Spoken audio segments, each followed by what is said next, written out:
Olá, boa tarde. A gente vai iniciar a nossa live, que é o nosso encontro de participação na ALAB, na pela Ciência, que é hoje o dia inteiro, né? E essa é uma participação nossa. A professora que vem conversar conosco hoje, que já está aqui, é a professora Claudiana Nogueira de Alencar, que é professora da Universidade Estadual do Ceará, assim como eu também, coincidentemente, e é a nossa presidenta da LAB. E ela foi convidada para falar da importância da linguística aplicada na marcha pela ciência. É muito, muito importante a gente fazer essa discussão nesses tempos e nesse desgoverno, né? Porque não vai para o YouTube, viu, pessoal? Que ontem foi muita emoção no YouTube para fazer tudo ao mesmo tempo. Então, hoje a gente vai fazer só por aqui, tá certo? Bom, então, como eu estava dizendo, é muito importante a gente fazer essa discussão das contribuições da linguística aplicada para a ciência, porque muita gente não consegue entender, haja visto o próprio CNPq que não consegue entender, né, qual é a importância das ciências humanas, da linguística, letras e artes, para as pesquisas, né, no Brasil. Então, assim, hoje a gente vai ouvir a Claudiana. Claudiana, boa tarde, bem-vinda. A gente vai organizar mais ou menos assim, você tem uns 20 minutos para fazer suas considerações, e aí a gente vai abrindo para perguntas e você vai continuando as considerações, tá bom? Tá ótimo. Boa tarde, no Cássia. Boa tarde a todas. E controla meu tempo, que eu sou lá de Russas. E todos, né? Boa tarde a todos e todos. A todas e todos, isso mesmo. As meninas e os meninos. É porque agora eu quero usar o feminino genérico, no caso. Estou Ah, tá querendo bom. revolucionar. Tá. Olha aí, o pessoal da Serrinha, tá tudo aí. Vamos Muito lá. bem. Viva a palavra, viva a serrinha, não é? Bom, gente, é muita alegria da gente estar aqui juntas, podendo falar dessas questões, né? E a linguística aplicada é esse lugar, né? A partir do qual a gente pensa nas questões sociais, os problemas que nós estamos vivenciando, e hoje nós estamos em plena crise, essa crise sanitária, mas que também é uma crise social, uma crise política, uma crise econômica, não é? A crise do próprio sistema capitalista e dos modos de vida, né, que nós temos experimentado até agora, que geraram, né, uma série de problemas, e agora com essa pandemia, também por conta dessa crise política, nós estamos vivendo um verdadeiro incêndio de desinformação, né? E ataque às ciências. Então, além da falta de investimento que sistematicamente os cientistas têm que enfrentar, tiveram que enfrentar agora também um total descaso, não é? Ataques mesmo às ciências humanas, às ciências sociais, mas também ofensas, não é? Violências, e é uma violência que também é uma violência verbal, não é? Sim. Então, a Sociedade Brasileira de Progresso da Ciência, nesse momento, está puxando essa marcha, não é? Hoje é o grande dia dessa marcha virtual, é a primeira marcha virtual no Brasil pela ciência, e nós, da Linguística Aplicada, como Associação Brasileira de Linguística Aplicada, entendemos que temos que estar presente nesse momento e dar também a nossa contribuição para que nós possamos vencer esses momentos, apresentar algum caminho de esperança, não é? Hoje, nós chegamos ao número absurdo de 8.500 mortos, mais de 8.500 mortos, né? A gente, acho que quase todo mundo tem um amigo, uma amiga, um irmão que se contaminou. São mais de 150 mil pessoas contaminadas, e é a ciência, nas suas diversas áreas, que tem dado respostas. Não é positivas, são os caminhos que têm sido encontrados, são os caminhos dessas práticas científicas, são as universidades públicas, né, que estão produzindo tanto material respiradores, né, como encontrando também, mapeando genomas, enfim, a ciência tem dado a sua contribuição nesse momento e a gente precisa reforçar esse papel da ciência. Então, nós temos um diálogo intenso com a área de ciências humanas e sociais. Por quê?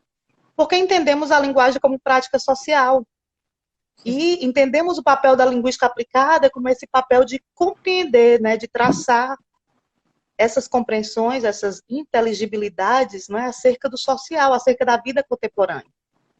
E essa compreensão é uma compreensão a partir do lugar da linguagem na constituição dessas realidades, né?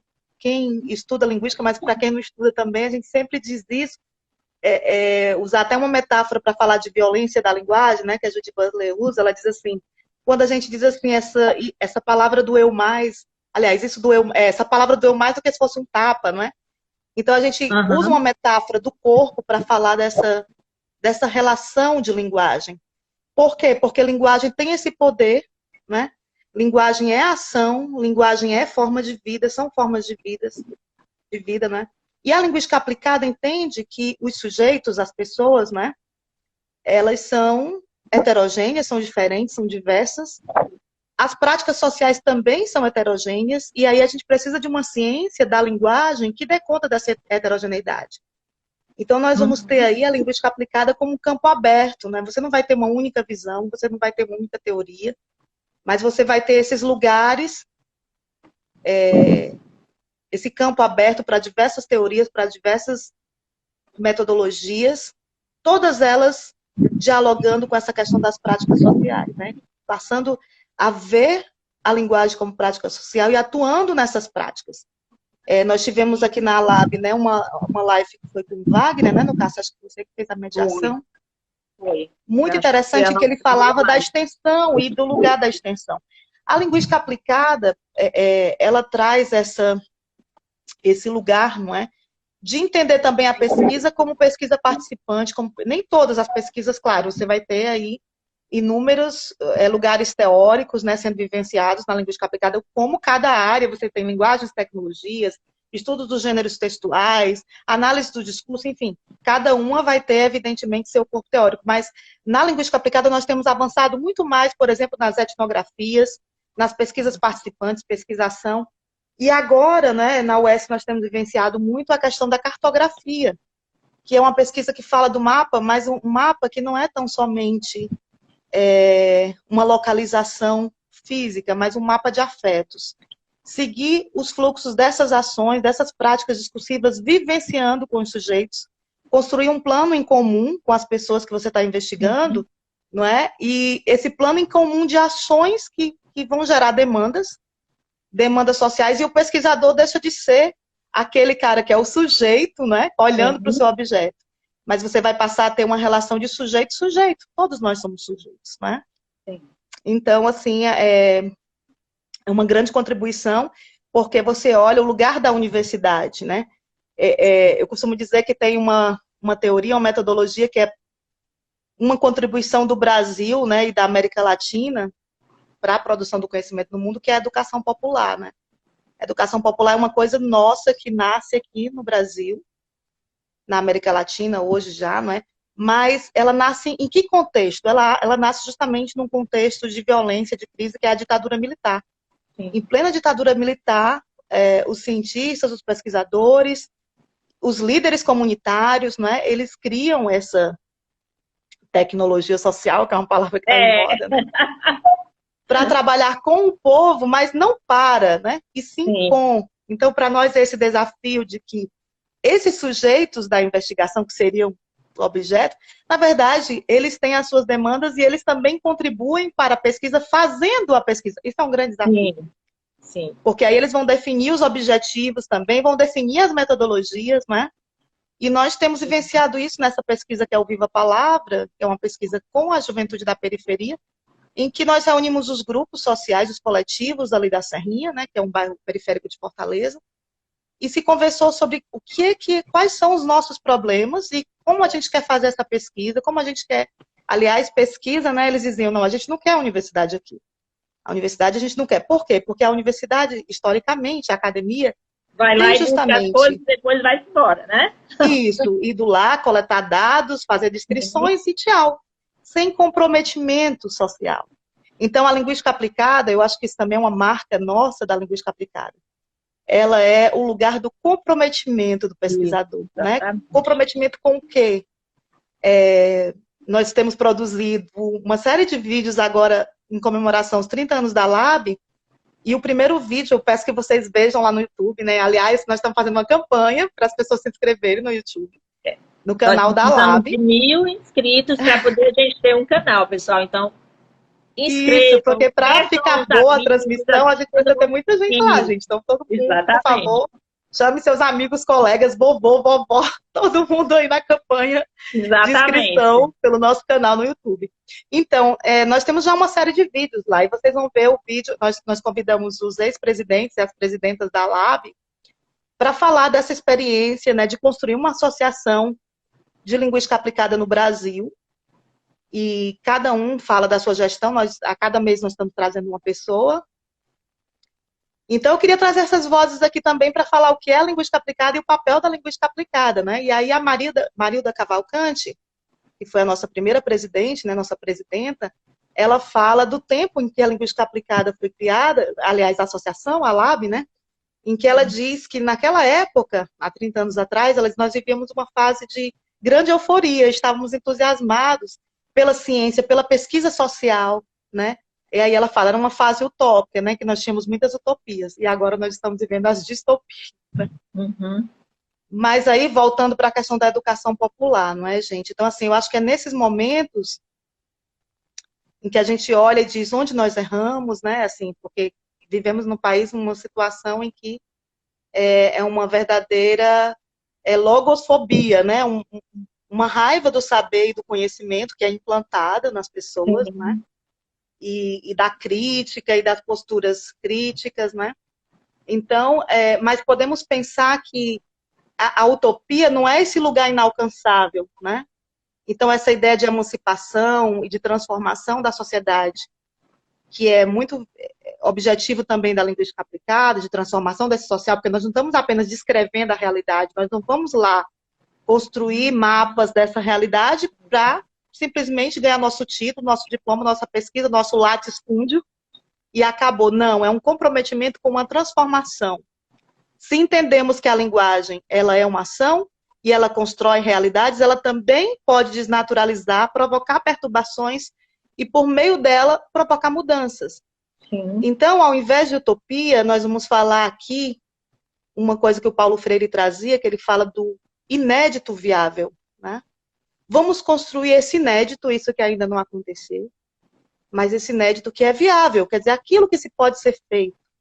Sim. A cada momento, né? Então, aqui nesse tempo da pandemia que a gente está vivenciando, esses grupos, esses coletivos sociais, eles estão se organizando, né? Você tem, por exemplo, um outro trabalho que a gente tem também lá na UES, né? Na pós-lá, é um trabalho com as bibliotecas livres, as bibliotecas comunitárias, e eles têm modos de organização que são um aprendizado para nós, de gestão, de autogestão, não é? Então, pessoas que estão na periferia, e a gente sabe que no caso da pandemia, daí a importância das ciências humanas, sociais, da linguística, né? Linguística aplicada, letras, artes, enfim, para ler essa realidade e perceber também que no Brasil, quem morre, isso antes da pandemia, e agora a pandemia acentua isso, né? A morte no Brasil, ela tem cor, os homicídios têm cor, eles têm lugar geográfico, né? Então, você tem uma população que sofre, população, por exemplo, os povos originários, né? A história dos povos originários no Brasil é a história do genocídio. A colonização é o genocídio, né? E a população preta e pobre da periferia, não é, que morre. Então, assim, essas marcas sociais são também marcas linguísticas, não é? São marcas do corpo, né? Esse corpo, como a Joana falou, a linguagem tem corpo, né? E aí a gente percebe isso, percebe essa realidade. Então, essas pessoas estão vivenciando essas realidades, mas elas não estão paradas, elas não são refém apenas disso, elas estão construindo, elas estão, como diz o Baticum, né, que é um poeta da periferia, elas estão existindo, nós existimos, né? Porque aí eu trago uma frase da Conceição Evaristo, que é fantástica, né, que diz assim: combinaram de nos matar, nós combinamos de não morrer. Então a periferia está organizada, a periferia, tanto no sentido de sobreviver, um ajudando ao outro, mas construindo novas relações de solidariedade. Um outro exemplo, os círculos populares, né, na Serrinha também, que faz campanha e está levando alimentos, mas não apenas isso, mas discutindo também com as pessoas sobre questão de trabalho, questões de superação dessa crise, né? Então, nós temos muito a aprender quando se fala dessa linguística aplicada, né? Um outro vídeo que a gente tem é do professor Luiz Paulo, né? Que também foi um presidente da Abralim. Ele vai falar dessa linguística aplicada como nômade, e aí eu gosto muito fala de mestiça em nômade, né? E numa obra dele, que é por uma linguística aplicada em disciplinar, o Luiz Paulo traz essa perspectiva de nós lançarmos esses olhares para esses sujeitos Luiz Paulo está marginalizados, aqui para essas assistindo práticas. a gente, viu? Está conosco. Quem é o Luiz Paulo? Tá aqui. LP, te amo. Então, a linguística aplicada traz esses diferentes olhares, né, e olhar para esses lugares onde normalmente a gente não olha. Então, nós vamos ter aí modos diferentes de trabalhar, perspectiva diferente e conceitos diferentes. Porque, se nós pegarmos aqui a partir do perspectivismo ameríndio, né, essa ideia do nômade, eu vou usar essa metáfora do nômade, porque os nossos povos originários, né, os nossos parentes, são nômades, foram nômades para sobreviver, para uma questão de sobrevivência. Por exemplo, no Ceará você teve aí a declaração de que não havia índios, né, justamente para tomarem suas terras, e essa coisa de que os bandeirantes estavam indo em torno de ouro, a gente sabe que isso não é verdade, era na verdade genocídio mesmo, e os povos indígenas tiveram que fugir. E muitas vezes se abrigaram em quilombos, né, se aquilombaram também. Então você tem aí essa vivência, essa perspectiva afro-ameríndia de resistência, que é construída, né, de existência e resistência. E a resistência no sentido também da criatividade e de uma nova forma de vida, um novo modo de viver. Então, na perspectiva, né, dos povos originários, dos povos ameríndios, que a gente olha sempre a sociedade ocidental, a construção, né, dos clássicos aí sempre as teorias são muito dicotômicas, né? E a gente tem aí a divisão entre natureza e cultura. Mas para os povos indígenas, a natureza, por exemplo, as árvores, os animais, eles têm alma. Aí usando aqui aquela clássica divisão, né, a mente e corpo separada, a alma para a mente, né, o significado e o significante, corpo, essa dicotomia, né? Então, mas agora o que é que a gente faz quando a natureza, que seria o corpo, tem alma, né? A onça tem alma, é espírito, é alma. Então, quer dizer, eles quebram essas dicotomias. E ao quebrar, não é? Eles dão para nós uma nova perspectiva para a gente pensar essa realidade de um modo não dicotômico, né? E aí também uma forma diferente de pensar nossas metodologias. Porque até então nós, como pesquisadores, mesmo que a gente pense numa nova abordagem, uma abordagem participante, trabalhar com os sujeitos, mas nós somos os autorizados para dar significação à fala do outro, à linguagem do outro, né? Mas se nós passarmos a entender que esse outro tem sua perspectiva e que nos olha também, e que também elabora conceitos, então essa realidade, essa vivência dessas práticas, né? Seja na sala de aula, seja com a população LGBT, na internet, né? Nas performances corpóreo-discursivas dessas pessoas, nos seus jogos de linguagem, na população negra, na população indígena, nos seus modos de luta e de resistência, nós temos ali a produção de conceitos que nós podemos usar para pensar a nossa própria pesquisa e nossa própria academia. Aí, uma outra característica da linguística aplicada, ela está constantemente se autorrefletindo, né, fazendo a autocrítica. Então, esse lugar dessa reflexão contínua. E aí, nós pensarmos que esse sujeito que está conosco também pensa, também tem ideia sobre a universidade, tem ideia sobre a nossa pesquisa, e considerar essa produção desses sujeitos como também categorias para a gente pensar a realidade, né? E aí, nesse sentido, essa pesquisa nômade, né, da fuga, essa rota de fuga, muitas vezes é a solução, porque é por meio dela que a gente se organiza, né? Foi assim com a educação popular, e eu acho que está sendo assim agora. Você vê, a favela está se organizando, as comunidades estão se organizando, então a gente tem aí uma esperança, né? Uma esperança. Embora o quadro é muito difícil, né? Mas essa parceria, a palavra parceria é complicada, e agora eu vou usar a fala de uma pessoa lá da periferia, que ele diz assim, Parceria é coisa de capitalismo, né? Vamos usar aliança. Então, eu acho que tem o Ailton Krenak, ele fala quando o povo dele, né, fugia, que o povo Krenak foi dito que estava extinto, né? E aí eles foram para vários lugares, né? Saíram ali de Minas, do Vale do Rio Doce, ali para ir para Goiás, enfim, outros lugares, e de repente eles pararam e disseram, peraí, mas a gente existe, a gente está separado, mas a gente existe. E começaram a se organizar e se unir. E aí lutar por essa floresta, que ele vai dizer assim, a floresta a gente toma como natural, mas na verdade ela é criação, né? Sim. Então esse conceito de florestania que ele vai trazer. E nesse conceito, ao lutar pela floresta, pelo território, né, que está para além... Gente, estou viajando, mas eu vou voltar aqui para a linguística aplicada. Tá falando de linguística aplicada, Cris. Essa coisa aqui, mas assim, trazer para as perspectivas do que, como eu estou pensando aqui, a nossa linguística aplicada, né? Que essa coisa de, por exemplo, pensar esse território, a floresta, né? Porque quando eles lutavam pelos territórios, pelo território indígena, nessa relação com a terra, não é a posse da terra, é assim a sua relação com a terra, porque estavam aqui antes da chegada dos portugueses, enfim. E aí, nesse encontro com a floresta, essa luta pela floresta e pelo território, eles encontram, por exemplo, os seringueiros, né? E aí o Krenak vai falar da relação, por exemplo, do Chico Mendes com a terra. O Chico Mendes era alguém branco, né? Mas foi convertido pela floresta, né? Foi convertido pela floresta e passou a ter a relação com a terra, que é a relação do povo indígena. E aí eles fazem essa aliança com os... Porque a FUNAI, por exemplo, o IBAMA, queria dar lotes, glebas, né? E aí os indígenas, não, nós não queremos lote, nós não queremos posse. É uma outra relação com a terra, né? É uma outra relação. E agora eu trago isso para a nossa área, né?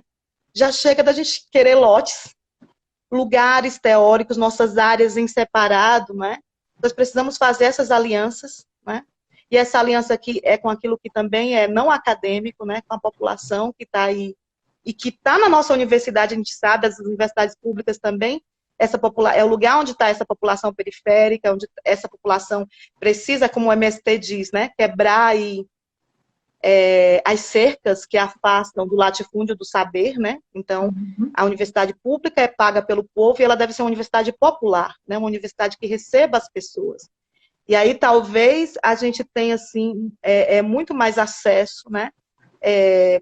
De sair das nossas torres de marfim, como diz o Raja, né? E ter um conhecimento muito mais voltado ao comum. Esse comum que eu quero dizer não é simplesmente reconhecer as crendices, o senso comum, mas entender que há saberes ali que nós não temos e que nós precisamos fazer dialogar com os nossos saberes e produzir um terceiro saber a partir dessa relação, desse mapa em comum, desse acordo em comum, que é a nossa pesquisa, né? Uma pesquisa que é, sem dúvida nenhuma, intervenção.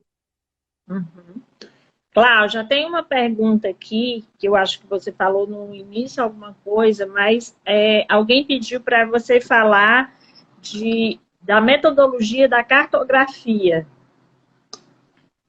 Conversa um pouquinho com a gente sobre isso. Tá certo. A cartografia é um tipo de pesquisa participante, né? Nós temos vários tipos. A pesquisação, por exemplo, é um tipo de pesquisa participante. A própria pesquisa participante, que chamam assim, de um viés mais militante, né? A pesquisação, você, vou falar aqui de um grosso modo, né? Você, com um determinado grupo social, vocês entram em acordo sobre detectam um determinado tipo de problema e vão agir em cima daquele problema por meio daquela pesquisa, né? A cartografia, ela também é uma pesquisa participante, uma pesquisa com os sujeitos, mas o que acontece é que ela quebra um pouco aquela estrutura de que a metodologia, né? Você tem uma meta e em cima daquela meta você vai traçando o caminho. Na verdade, é o contrário, é o caminho que vai fazendo a meta. Então, você vai montando e desmontando a pesquisa de acordo com o andamento dela, com os próprios sujeitos que estão constituindo a pesquisa. E aí, nesse caso, nesse processo com os sujeitos, né, nesse mapa que vai sendo construído em comum, e é um mapa também de afetos, a própria relação do pesquisador com o pesquisado e com a pesquisa entra também como materialidade a ser estudada. Sim. A ser investigada, né? Então, assim, as nossas vivências, né, todas elas. Então, a gente tinha, por exemplo, a ideia de iniciar o trabalho no Viva a Palavra com os círculos de cultura, né? E começamos com os líderes comunitários com círculos de cultura. Quando nós começamos com os coletivos culturais, eles disseram, não, a gente não quer trabalhar com essa metodologia círculo de cultura, a gente quer fazer sarau, que é a metodologia que a gente usa, sarau. Aí vocês podem pensar, mas sarau é evento? Sarau lá é metodologia? Não, é metodologia. Porque ali tem toda uma estrutura de discussão de conhecimento, de concepção de problemas e de solução de problemas coletivos ali naquela estrutura de sarau, né? Então, era algo que eles já faziam, a juventude está se organizando isso no Brasil todo, né, gente? A partir das ocupações nas escolas de ensino médio, os saraus, em alguns lugares, ele tem essa ligação com as ocupações, os saraus pela periferia, então, assim, é uma subversão, porque a ideia de sarau, no começo, era uma ideia, né, clássica, de elite, e aí o sarau passa a ser um instrumento da periferia, de mostrar sua arte e de usar essa arma, não é? Sim, mas do que adianta isso num contexto mais, pensando na macroestrutura? Mas se nós pensarmos que nós queremos uma vida diferente dessa vida que aí está, né? Dessa relação de consumo, dessa relação capitalista de exploração, nós podemos entender que essa vida diferente, esse mundo diferente que nós almejamos, ele pode ser vivenciado pelos grupos. E aí grupo também é uma ideia também difícil, né? Grupo social, a cartografia ela mostra isso, porque você geralmente fecha um grupo na etnografia, você decide, eu vou estudar esse grupo nesse lugar. Na cartografia, essa ideia de grupo, ela meio que se dissolve, as fronteiras não ela são... é fluida. As fronteiras são tênues, né? Porque tem, o grupo, de repente, pode aumentar ou pode diminuir. Então, nós mudamos, por exemplo, o trabalho com o ciclo de cultura, fomos para sarau. Depois, as crianças estavam lá, nós trabalhamos com juventude, mas as crianças, todos os eventos, as crianças apareciam. Sim. Então, aí surgiu um outro projeto, uma outra pesquisa, já com as crianças, né? Então, assim, ela vai... Mas esse surgir é decidido por quem? Não só pelo pesquisador, né? Mas, ou pela pesquisadora, mas pelas pessoas que estão lá também vivenciando esse processo, né?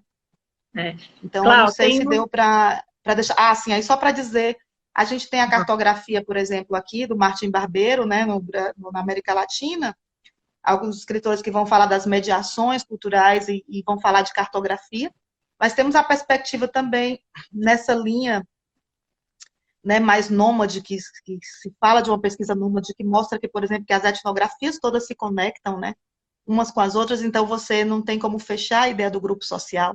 E vem um pouco da ideia do perspectivismo ameríndio, a influência também do Deleuze e Guattari, né, que vão falar do rizoma, e aí esse modelo do rizoma, de você não ter esse modelo da árvore lá, né, naquela estrutura vertical, mas o rizoma são raízes que vão para todos os lados e a gente tem que cortar para entrar, não é? Porque você não sabe por onde que você vai entrar e por onde que você vai sair também da pesquisa. Tudo isso é um acordo em comum, né? Um plano em comum de atuação. Aí a pesquisa se torna uma pesquisa intervenção, não é uma pesquisa que não é só, ela não só descreve, né? Ela não só descreve, mas ela tem um compromisso com uma transformação, com esse inédito viável, né? E aí, gente, é difícil porque você vai viver todas as vicissitudes disso, né? De todos os lados, assim. Com os prazos que a gente tem, é uma estrutura neoliberal na academia, né? O neoliberalismo aí nos colocando para preencher 1000 formulários e relatórios e produtividade, que é muito mais no sentido de quantidade, né, e tal. E você tem o tempo da vivência com as pessoas, que são pessoas, né, que sofrem e que você também está ali vivenciando com elas e que é um outro tempo, né? Sim. Então a gente tem que estar nessa contradição, porque tem que atender aos limites da academia e ao mesmo tempo vivenciar, né, isso para além da academia, né, para além do compromisso com a pesquisa, é um compromisso de vida, né? Cláudia, tem uma pergunta aqui que é muito pertinente, do Silva Júnior, que diz o seguinte: em tempos de pandemia, ou como a LA pode ajudar no que diz respeito ao acesso às informações verdadeiras sobre a doença aos sujeitos em situação de vulnerabilidade social? Então, ele pediu para você comentar isso. Olha, existem vários canais, né, que estão, eu acho que a gente tem esse papel de divulgar, né, mais o que, por exemplo, a ciência está produzindo. E a LA, nós temos muitos trabalhos sobre as fake news, né, sobre a desinformação.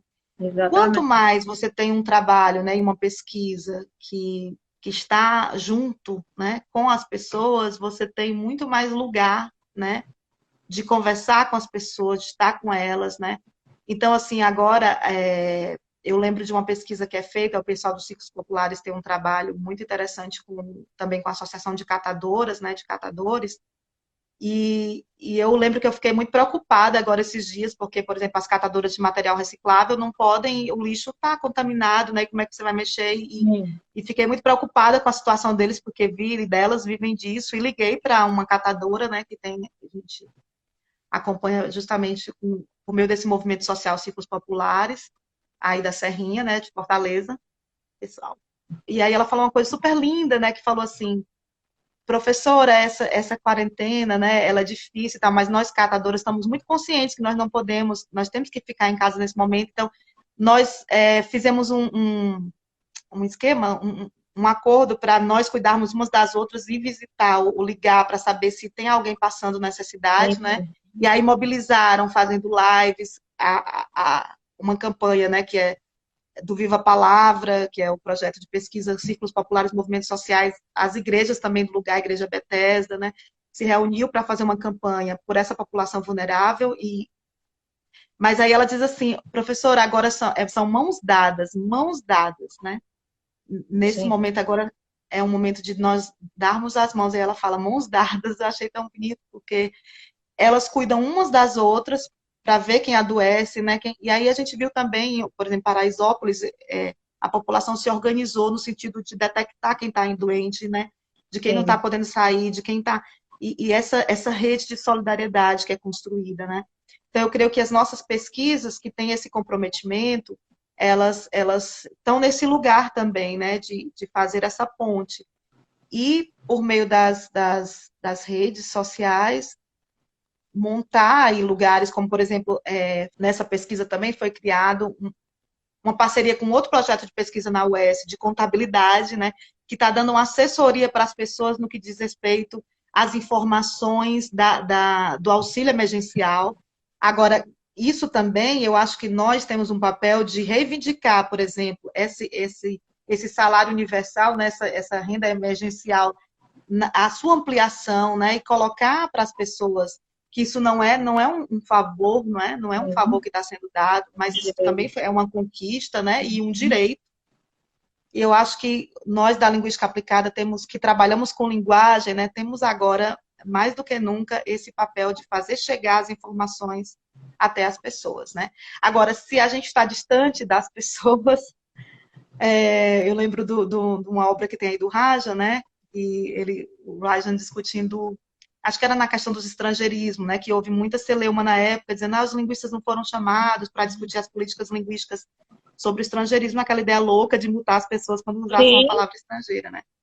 E aí o Raja diz uma coisa que até muito linguista não concordou, assim, ficou meio, né? Mas ele diz assim, bom, a gente nunca esteve muito perto das pessoas, nunca, o que a gente falava não fazia sentido para elas, então agora elas não vão escutar a gente mesmo, elas não sabem nem que somos nós, não é? Então, assim, eu, olhando esse trabalho do pessoal dos ciclos populares, que está indo nas casas levar, com máscara e tudo, mas levar comida, levar alimento, e eles fazem uma discussão política também, uma discussão de transformação da sociedade, uma discussão política.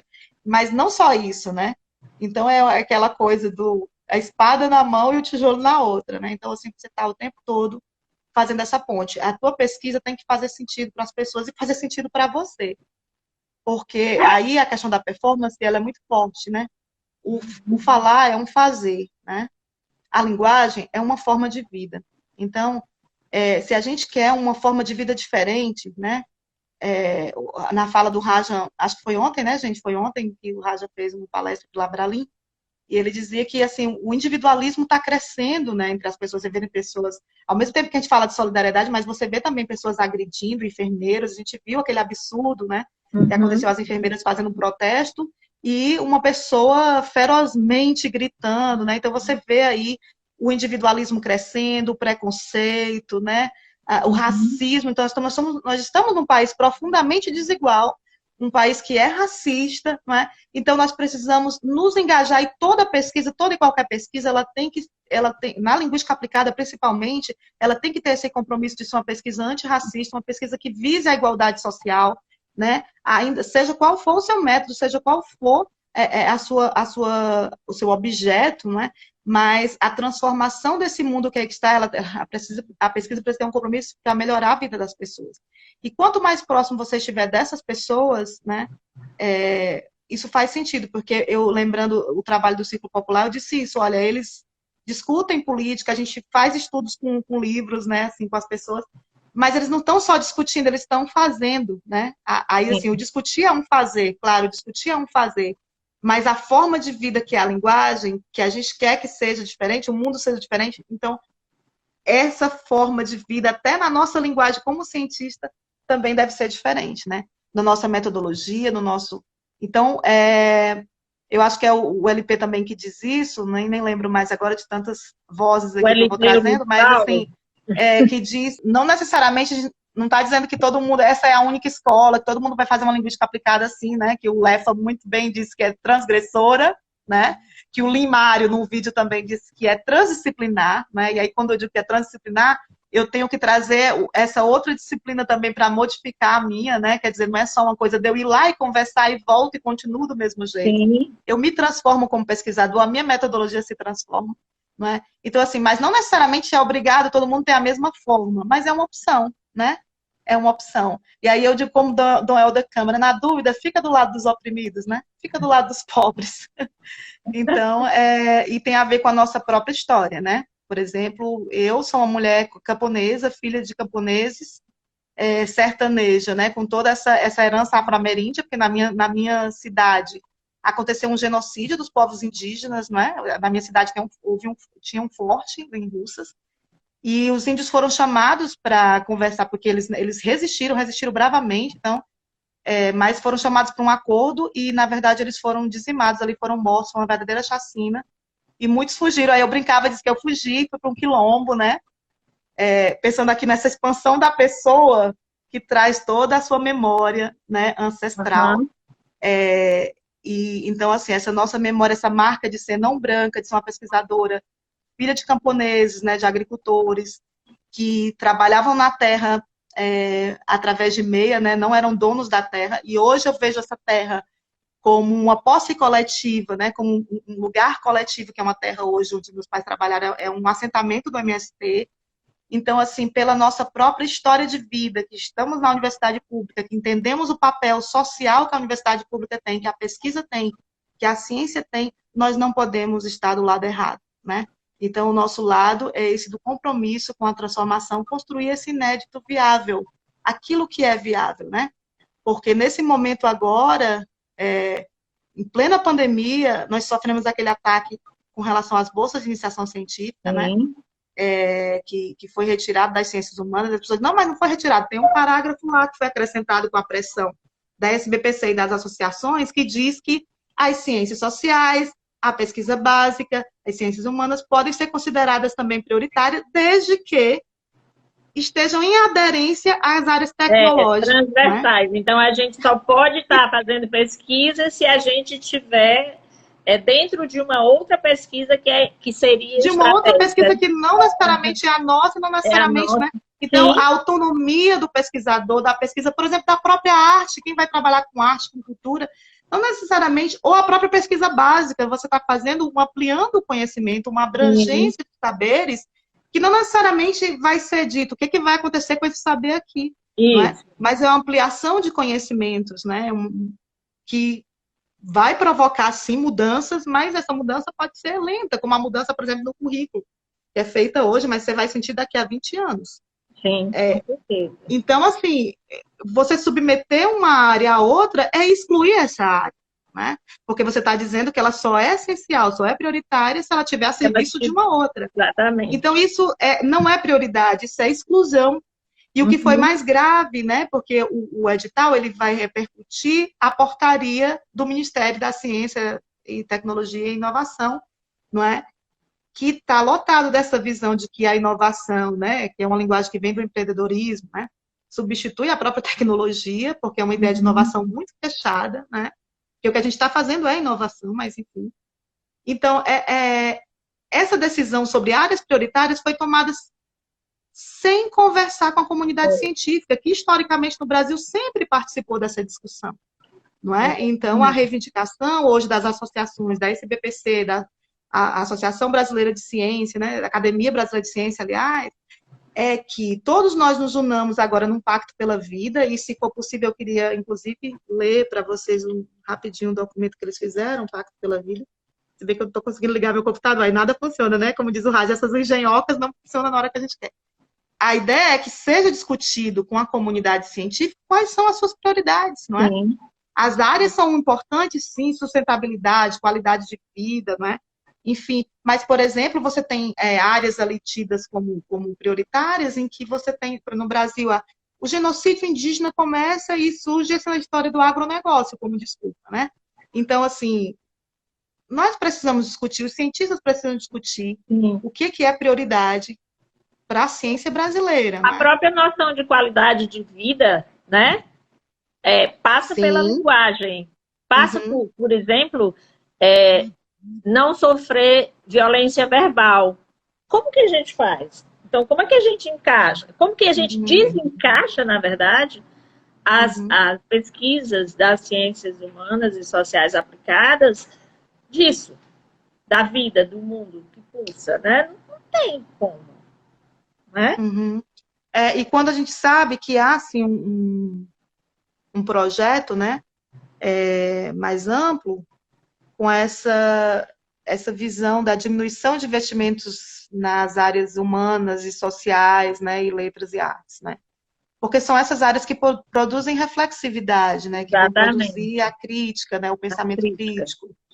Então, a gente tem visto em twitters, né, desse desgoverno, as pessoas dizendo que não, os jovens, nós não vamos respeitar o contribuinte, né?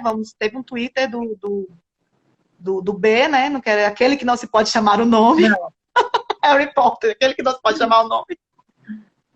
Né? Dizendo isso, olha, vamos respeitar, né? Vamos respeitar o contribuinte. E os jovens que precisam aprender a ler, fazer conta e ter um ofício. Gente, essa sempre foi a visão, né? Quer dizer, formar mão de obra barata para ser explorada, né? Quer dizer, negar aos jovens o acesso ao conhecimento, a uma cultura que, falar de cultura como civilização é uma visão horrível, né? É bem colonial, mas a cultura também como cuidado e como transformação, a cultura também como interação, esse desejo por interagir com poesia, com arte, com música, que é transformadora. Eu vou ler o Pacto pela Vida rapidinho e termino com um poema, porque aí a gente acha que dá tempo. Cidadãos brasileiros, mulheres e homens de boa vontade, mais uma vez conclamamos a todos. O Brasil vive uma grave crise sanitária, econômica, social e política, exigindo de todos, especialmente de governantes e representantes do povo, o exercício de uma cidadania guiada pelos princípios da solidariedade, da dignidade humana, assentada no diálogo maduro, corresponsável, na busca de soluções conjuntas para o bem comum, particularmente dos mais pobres e vulneráveis. O momento que estamos enfrentando clama pela união de toda a sociedade brasileira, para a qual nos dirigimos aqui. O desafio é imenso, a humanidade está sendo colocada à prova, a vida humana está em risco. A pandemia do novo coronavírus se espalha pelo Brasil, exigindo a disciplina do isolamento social, com a superação de medos e incertezas. O isolamento se impõe como único meio de desacelerar a transmissão do vírus e seu contágio, preservando a capacidade de ação dos sistemas de saúde e dando tempo para a implementação de políticas públicas de proteção social. Devemos, pois, repudiar discursos que desacreditem a eficácia dessa estratégia, colocando em risco a saúde e a sobrevivência do povo brasileiro. Em contrapartida, devemos apoiar e seguir as orientações dos organismos nacionais de saúde, como o Ministério da Saúde, e internacionais, como a Organização Mundial de Saúde. Os países democráticos atingidos pelo Covid-19 estão construindo agendas e políticas para combatê-lo de maneira própria, seguindo suas características, mas todos, sem exceção, na colaboração estreita entre sociedade civil e classe política, entre agentes econômicos, pesquisadores e empreendedores, convencidos de que a conjugação da crise epidemiológica e crise econômica assume tal magnitude que só um amplo diálogo pode levar à sua resolução. É hora de entrar em cena no Brasil o coro dos lúcidos, fazendo valer a opção por escolhas científicas, políticas e modelos sociais que coloquem o mundo e a sociedade em tempo de fato novo. Nossa sociedade espera e tem o direito de exigir que o governo federal seja o promotor desse diálogo, presidindo o processo de grandes e urgentes mudanças em harmonia com poderes da República, ultrapassando a insensatez das provocações e dos personalismos para se ater aos princípios e aos valores sacramentados na Constituição de 1988. Cabe lembrar que a árdua tarefa de combate à pandemia é dever de todos, com a participação de todos. Não é? A hora é grave e clama por liderança ética, arrojada, humanística, que ecoe como um pacto firmado para a sociedade. Por isso, hoje nos unimos para conclamar que todos os esforços públicos e privados sejam enviados para que ninguém seja deixado para trás nessa difícil travessia. E aí vai falar da solidariedade, né, do povo, e ao final, né, para fechar, eu vou pular aqui, gente, porque ressalta-se aqui a importância do Sistema Único da Saúde, o SUS, e aí, gente, vale lembrar, nós já tivemos 73 enfermeiras, né, que morreram contaminadas pela Covid-19 porque falta material de proteção, não é? E a gente sabe, assim, que há uma política sistemática de querer desmantelar o SUS, não é? E essa falta de investimento faz parte dela. E, inclusive agora, nesse contexto, né, da pandemia, a gente sabe que isso não chega, né, esse material. É necessário, inaudível, um aumento significativo do orçamento para esse setor.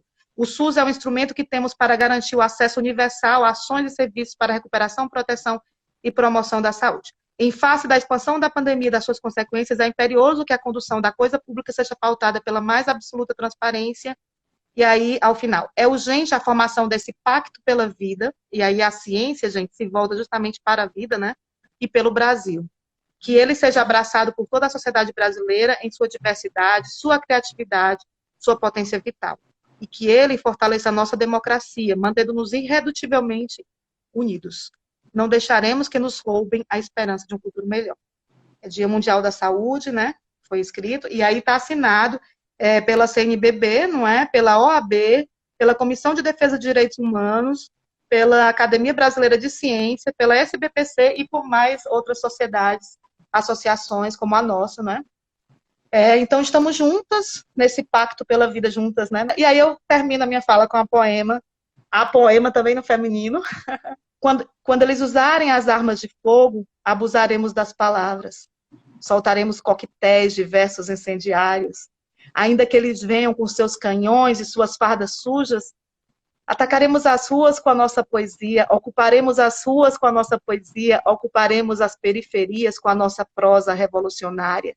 Sejamos fortes, irmãos, a poesia há de nos salvar, a poesia há de nos unir. Poetas de todos os cantos, univos, atirem sons de liras, cuspam poemas na cara do sistema. Amemos uns aos poetas irmãos e assim venceremos. Mataremos o sistema por dentro na sua própria vergonha de ser violento. Muito bom. Então, é o que nós estamos fazendo aí, tentando matar esse sistema por dentro, né? E aí diz, tá falando de poesia, de ocupar as ruas com poesia, quando alguém vem com armas de fogo, mas é justamente por essa percepção desse outro modo de vida, né? Essa outra forma de vida que nós queremos e que é construída também pelos estudos da linguagem, e a linguística aplicada está aí, fazendo a sua grande parte nesse engajamento e nessa militância pela democracia brasileira, né? Contra esse desjuízo que está aí, esse descambelamento. Fora Bolsonaro. Meu, fora. Lindo, lindo, Claudiana. Uma cientista literata, cheia de afetividade, né? E que diz exatamente o que faz. O discurso é o mesmo daquele da ação. É difícil conversar com uma pesquisadora que fala de ciência com tanta afetividade e expressividade, né? E não entender como que a linguística aplicada trabalha, né? Com esse amálgama com o outro, né? Nesse amálgama, a gente sentindo, fazendo, pensando, junto com o outro e fazendo ciência, né? E se construindo, como eu digo sempre, na e pela linguagem, né? Então, muito obrigada. A gente já está aqui na despedida. Eu nunca sei do horário do Instagram direito, mas hoje eu estou aqui tentando ver se ele não fecha antes da gente. Ô, Cássia, então assim, para fechar, eu trago o Krenak também, que ele diz, não é? Que ele fala do povo Yanomami, que acredita que a enfermidade, né, a mãe terra, por não ter sido cuidada, por não ter sido amada, né, ela coloca para fora aquilo que é o desequilíbrio do ser humano, né? Então, assim, a socioecologia, né, um ecossocialismo, eu acho que é o que a gente pode pensar nisso, e pensar que a gente precisa se converter como os brancos se converteram, os brancos seringueiros, né, pela floresta, se converter pela mãe terra, né? Pensar nesses novos modos de transformação aí da realidade. Então, pessoal, essa é a nossa contribuição da Lab de hoje, pela Marcha da Ciência, né? A gente está junto com todas as outras associações, com a SBPC, em defesa da vida, né? Em defesa da ciência e na luta constante para que a gente consiga, teimando, brigando, conquistando, afastando gente do meio, né? Trabalhando, mas pressionando também, né, no caso, como nós fizemos uma série de documentos, as associações, né, para pressionar o governo, né? Pressionando, quer dizer, a gente está aqui conversando, mas a gente também está fazendo um trabalho de documental, um trabalho de pressão, tanto nos ministérios, quanto na CAPES, quanto trazendo também os representantes políticos, alguns do parlamento, do parlamento que podem se salvar no meio desse tanto de coisas aí, e ainda continuam com um compromisso com a educação, com a ciência, né?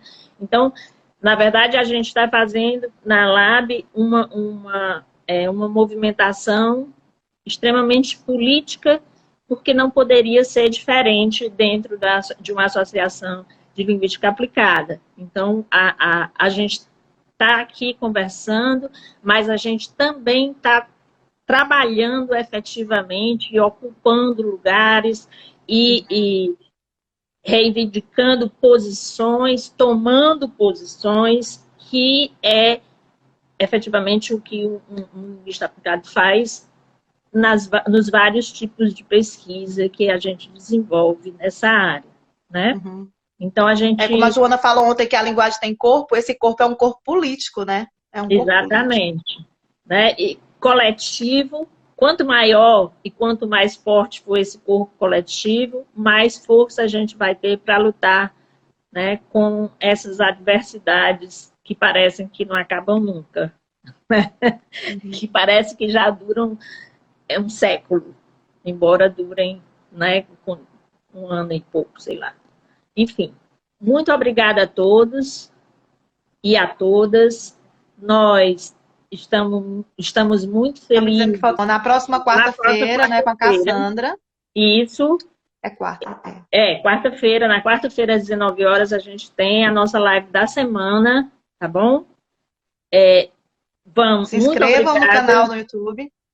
Se inscrevam, peçam amigo, vizinho, periquito, papagaio, quem vocês acharem, entendeu? Porque a gente precisa chegar às 1000 assinaturas para o nosso canal ter qualidade de transmissão, tá certo? Então, façam isso, estejam com a gente e fiquem ligados nas nossas lives, no nosso site novo que vai sair daqui a pouco, tá sendo todo reformulado, cheio de novidades, porque a gente aqui discute efetivamente o que está acontecendo, porque a gente discute a vida pela linguagem, ou a linguagem pela vida, enfim, né? Não tem como, num encontro de LA, a gente não falar do que toca as pessoas, especialmente nas questões de problemas ligados à linguagem, ou sociais que passam pela linguagem, e que as pessoas não se sintam, de alguma forma, contemplados, né, com algo que gostariam de saber ou que gostariam de fazer. Está me dizendo aqui que a gente vai terminar. Claudiana Linda, se tiver outro poema... Viva a palavra! Tem um convite aqui para ti, o Joaquim José Pereira. que eu acho que é para ti, Cláudia. Venham quando puder para Uberlândia. Cássia, tem um comentário aqui do Benedito falando do líder comunitário Zé Maria do Tomé, né, que lutou bravamente aí contra o envenenamento da população pelo agronegócio e foi assassinado ali na Chapada do Apodi. Zé Maria presente, Zé Maria vive, né? Hoje é o trabalho da professora Sandra Gadelha e de outros intelectuais da Universidade Estadual do Ceará que estão juntos nessa luta em defesa dos povos ali camponeses. Pronto, vai cair agora o vídeo. Então, hoje a gente consegue terminar direito. Um beijo para todo mundo. Muito obrigada. Muito obrigada pela presença, por ter assistido e fique com a gente nas nossas lives. Um beijo grande. Claudiana, se despede aí que ainda tem vídeo. Ah, tá, gente. A Gília tinha pedido para falar da pragmática cultural. A gente vai fazer uma outra live, né? Que é a área com a qual a gente trabalha, que vai trabalhar com decolonialidades, com autores, né? Ameríndios, com indígenas, com pessoas negras, enfim, que vai trazer esse conhecimento produzido aqui no Brasil para a linguística aplicada, né? Para nós pensarmos novas formas de metodologia, novas formas de pesquisa, muito mais justas, né, mais igualitárias, tá certo? Ela fala da pragmática cultural, a gente precisa tá todo mundo falando do teu poema, Claudiana. Fala o poema, para terminar o poema. Olha, gente, que bonito. Foi o poeta da Serrinha que fez para o projeto de pesquisa esse poema. Hein? Viva a palavra, essa palavra da gente, cada vez mais eloquente, buscando justiça e paz. Viva a palavra dos brados de um violeiro, de um MC, de um vaqueiro nos aboios dos currais. Viva a palavra do brado de um estudante que cada vez mais garante que a luta continua.